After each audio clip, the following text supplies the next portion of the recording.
welcome to Coach's Corner, Cav Faithful, after Week 2 and preview of Week 3 as we move on in this 2014 season. As we look back, we played Bishop Hartley last week, and certainly as if you are following us at all, you know that we played them twice last year, and fortunately we're successful in both of those games, and certainly in the state championship game came away with a big win. So the rematch this year was at Coldwater, and it was going to be a tough battle, and which it ended up being that. We got off to again another pretty good start, a really good start, and got up 14-0 pretty quickly. Unfortunately, Brody Hoyne got hurt in the second drive, hurt his knee, and will be out approximately 2 to 4 weeks. So that was unfortunate. But our other guys really did a good job of stepping up. Jack Hemmelgarn came in and played a heck of a game. Craig Shane here made some really big plays for us, along with several other guys, and especially the offensive line did a great job protecting Jack, and so it was a good offensive showing, considering without Brody and his running ability, and so a lot of good contributors on the offensive side, and we ended up with 4 touchdowns. On the defensive side, Bishop Hartley is a smash mouth, 3 yards in a cloud of dust with lots of different formations, tight formations, and they tried to outnumber you with guys, and they did that at times, and really almost had twice as many plays as us.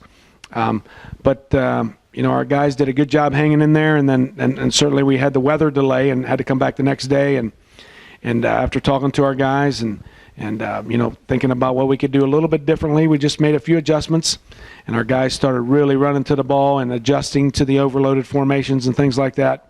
And we did a good job of shutting them down for the most part. They did have one good drive of about 50 yards for a touchdown. But eventually, we figured it out, and our guys did a really good job of staying on the line of scrimmage and making them run flat and lateral and making the tackles. And then we kind of got them in a throwing mode in the fourth quarter, and that's not what they like to do. So we held them off 26-14, I believe. So feel really good about the victory, with the exception that Brody's going to miss approximately 2 to 4 weeks, and we're not really sure how quickly he'll be back. So congratulations to our players. Thanks for following us. Next week, or this week, I guess, we go to Minster. Minster comes in at 2-0 and playing really well.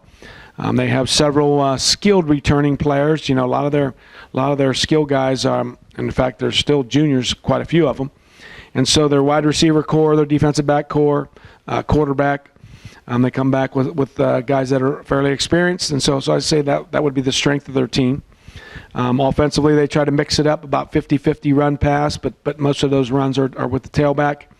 And then they spread it a little bit with their receivers, but their main receiver is a big Wolf kid who's going to go along and play with Brody at Eastern Michigan. So he's the guy they target the most, but have 3 or 4 other guys that are pretty decent. Defensively, from what we've seen, very similar to Hartley in some ways with their alignment, with a 3-5-3 look, and we'll wait and see whether or not they're going to blitz guys much on us. But that's what we've seen without a whole lot of blitzing. But you never know, and so we're preparing for the worst and preparing for all those types of things. And so, like I said, we travel to Minster, playing at 7:30 in our opening MAC game, in that pursuit of winning the MAC title. So hopefully you can make it to the game, but if not, follow me next week. Follow us next week on the Coach's Corner, and I'll give you a recap of the Minster game and preview the St. Henry game next week.